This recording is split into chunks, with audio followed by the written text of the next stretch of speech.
Okay guys, welcome back to Kapow. We're here with our resident TV expert Jill. Yes, hello. Thanks for coming along. No problem. Now today we are talking about the first season of Gotham, which brings us the origin story of many of our favourite DC characters. You've got Jim Gordon, Bruce Wayne, Oswald Cobblepot. They're all there. We're all seeing where they're coming from.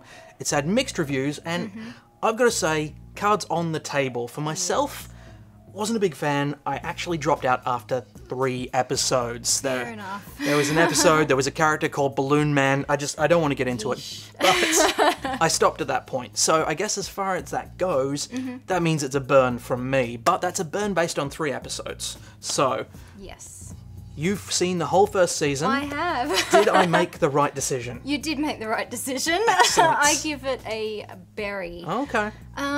While I did watch every episode, it was a bit of a chore. I can't say it was an enjoyable series. Oh dear. Okay, so you got through it, but yeah. I did get through it. Okay, well, there must have been something that kept you on board, at least to get to that far. So, what were the positive aspects? What were the up points of this series? Okay, I think, well, let's start by saying Gotham, my affectionate name for the series due to the acting. I can see where that's coming from. Yeah.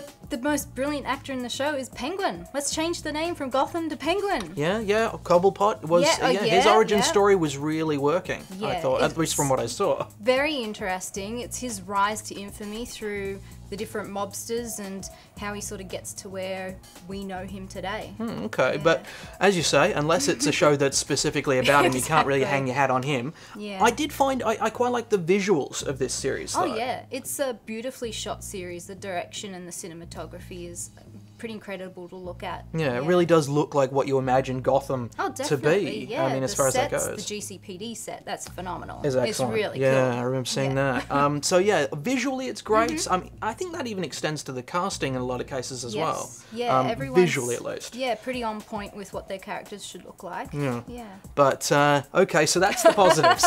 That didn't take us long enough, did it? Okay, well, let's stick the boot in. What were the negatives? What were the worst offenders? Let's start with characters. Who were some of the worst characters for this one? Fish Mooney.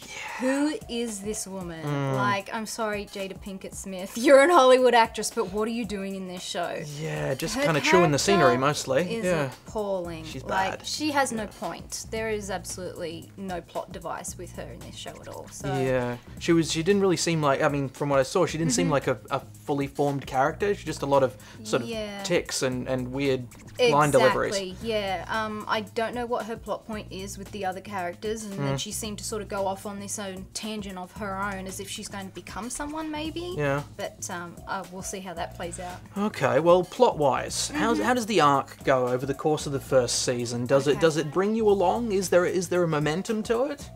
Okay, the one arc in this series belongs to Penguin. Once again, okay. All the other characters seem to just sort of fall in line each week behind him. There's maybe little underlying stories between each of these characters, but again, it's really not enough to develop these characters fully or give us a better story for them. Okay. Well, I suppose it's interesting. We've got a character that is an already existing character with Cobblepot that they've actually done well with. Yeah. Fish Mooney, I'm pretty sure they invented just for the series. so, I haven't come across her anywhere in the neither. canon. Were there any other characters that you felt they either dealt with well, the existing ones that they dealt with well or dealt with badly? Jim Gordon, fantastic. that's fair. I thought he was really good.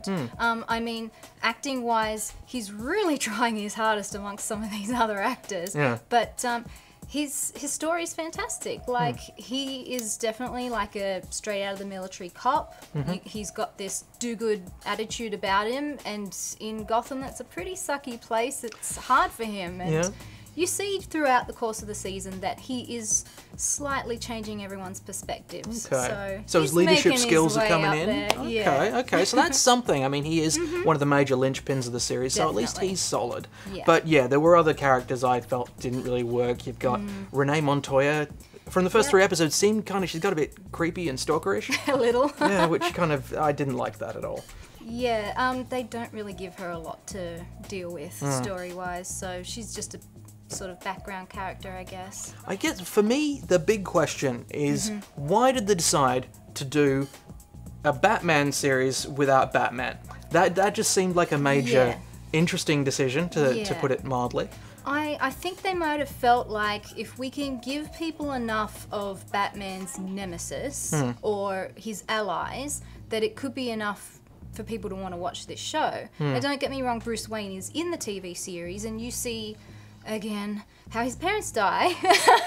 Yeah, And- it feels bad to say, but we're a bit Yeah. kind of Wayne murdered out at this point, aren't we? We've seen it 50 Yeah. billion times. And we do get glimpses of his progression towards Batman, but it's all very, very early days. Yeah, okay. Well, which was what I always thought would be frustrating about this one. Yeah, For my money, what I really wanted, rather than what we got, yeah, was Gotham Central.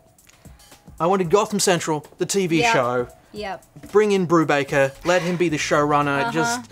That would have been spectacular. Everyone loves cop shows. Like, why not run with it? Yeah, Law and Order Gotham, you know, Yeah. it would have been perfect. so good. And now we can't have that because of this Yeah. show. And I mean, Gotham is on Fox. Their cousins over at CW are doing fantastic things in a similar format Yeah. to what we were saying, you know, Gotham Central. Absolutely. If they'd just borrowed a little bit of that, I think it would have been a much better series than it actually is. Well, I mean, it's, as you say, it's gotten the second season, so It has been clearly signed for a it's second season that starts next week, actually. yeah. So it's gotten enough people watching that it's moved on. Yes. Maybe it'll surprise us all in the second season. You never know. I'm going to keep watching.